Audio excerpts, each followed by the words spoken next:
Comment utiliser la méthode pédagogique active?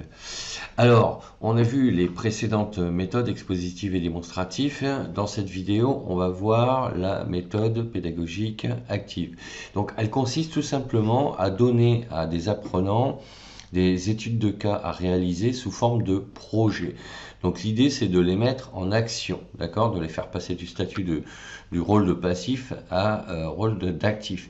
C'est-à-dire qu'ils vont devoir réaliser une étude de cas de A à Z et l'objectif c'est donc de leur apprendre à utiliser la partie théorique qui leur a été transmise par le formateur et ensuite de mettre en pratique donc ce qu'ils ont appris à travers donc un projet de A à Z.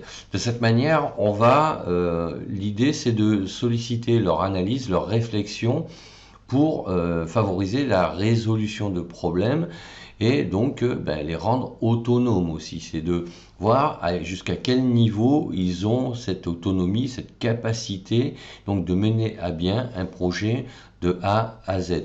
Donc la méthode active, c'est vraiment de créer de l'interaction avec des devoirs qui seront forcément corrigés, soumis au formateur. Alors pour la formation en ligne, c'est pas que ça va être un peu plus compliqué, ça dépendra de votre approche avec vos apprenants, mais si vous proposez des exercices à réaliser, après effectivement vous pouvez mettre en place des webinars ou des lives sous forme de coaching commun et à travers desquels ils pourront poser leurs questions et voir même vous envoyer juste avant le résultat et leurs projets, leurs travaux, et que vous pourrez lire et analyser et ensuite pouvoir leur apporter les réponses en direct. Donc c'est dans ce cas de figure que vous pourrez créer une interaction avec eux par rapport à ce type de méthode.